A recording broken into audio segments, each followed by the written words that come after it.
I remembered something. Something about About what? I have nightmare What is it? about World War III. Oh my World God. War III? Yes. No, it can't be. Yes, absolutely. I hope it won't be true. I can't imagine World War III. Hey, everyone's right. Hey boy. Hey boy. How are you? Bye. Oh. Have you heard the news about the Russian war? Yes, you okay? Why? What happened? The Russia and Ukraine war is going to war. War? Oh my Really? God. Yeah, we heard it in the news today. Oh. Did you know that Russia is one of the biggest countries in the world? Yeah, my mom also told me that. Oh my God. I feel pity about the Ukraine. Oh, guys, don't you dare underestimate Ukraine. Absolutely. Let's go, let's Let's go, guys. Let's watch the Come news. on. That's not our problem. Yeah. Things have to end this way. Break it down and never rest until we find where we're headed from the I'm a petition in a cardboard box. Changing my number and changing the locks. When you can't get in, or your heart won't stop. You make me cry about the boy I'm not. Guys, I'm so tired. Me too. So hot. I felt pain inside from the end. Wow, why? What happened to you? Just nothing. Hey guys, look. This is the news about the Ukraine and Russia war. You must watch this. The war in Ukraine. Hundreds of people have been arrested in protests against the new military draft there, and thousands of others are fleeing the country. Meanwhile, the U.S. is warning of catastrophic consequences for Russia if they use nuclear weapons in the conflict. Foreign correspondent Tom Sufi Burridge has the latest from Ukraine. A sense of crisis brewing for the Kremlin, anger spilling over towards Russia's new military draft, with Putin's war in Ukraine failing. Protesters facing down the police in the Russian Republic of Dagestan. Police officers firing warning shots in the air, attempting to disperse an angry crowd. Women outraged their men are being drafted, questioning the police what the war is for.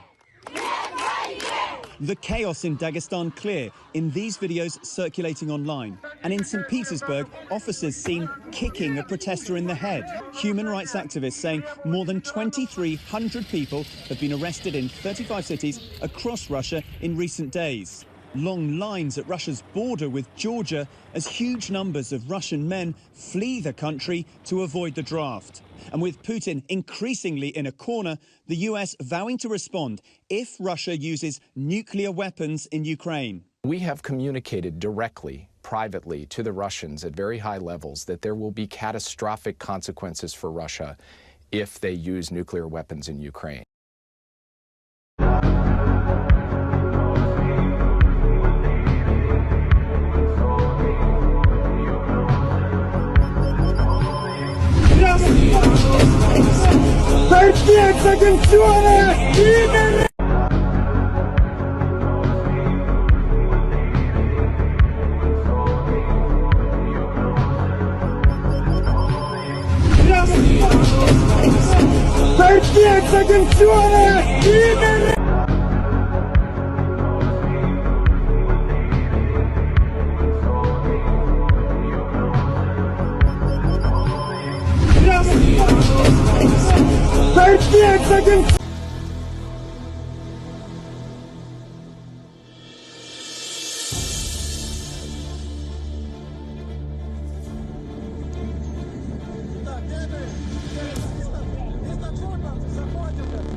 Ukrainian blitzkrieg on Kharkiv region was a surprise, clearly a surprise to the Russians.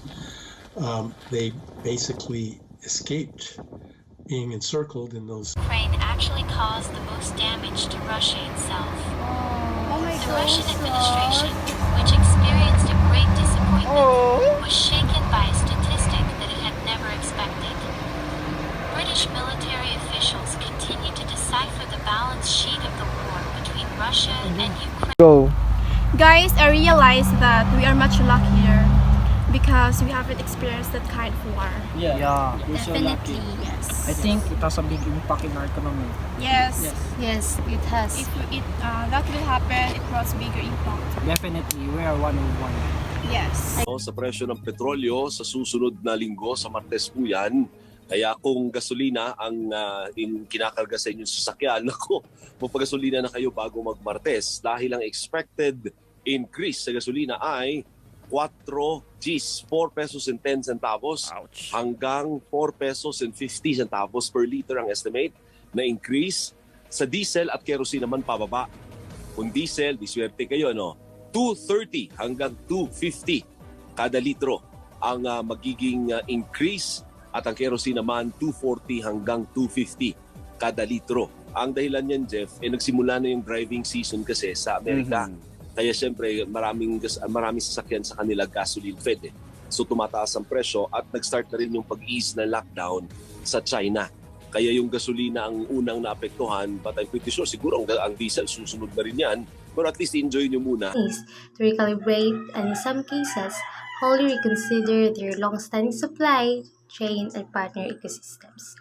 The Russia-Ukraine war is having an outsized impact on the global supply chain, impeding the flow of goods, fueling dramatic cost increases and product shortages, and creating catastrophic food shortages around.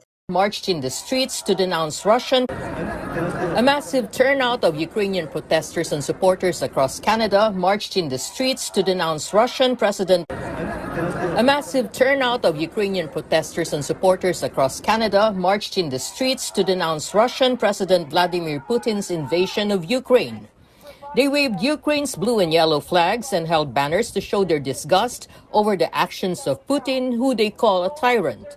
Ukrainian military and civilians have been fighting Russian forces since Putin's army stormed their country last Thursday. Ceasefire talks in Belarus Monday ended with no breakthrough, only an agreement to keep talking. In the meantime, Russia continues its fierce bombardment that the UN Refugee Agency says has forced more than 500,000 people in Ukraine to flee. Ukrainian Canadians expressed how heartbroken and worried they are about their families.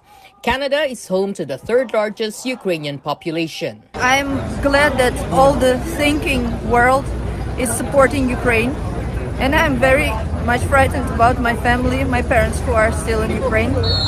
But I believe in our army, in Ukraine. I pray for Ukraine and I believe in it. What Canada can do is show their support. There's donations that people can do. We can pray for Ukraine and show our support as well by writing to our government about this and showing our solidarity for democracy and for sovereignty. Asian Canadians also joined the rally to show their solidarity and support. Bilang isang individual at bilang isang anti-war advocate, ay gusto kong sumama sa mga ganitong pagtitipon para ipakita sa kanila na walang panalo ang giyera.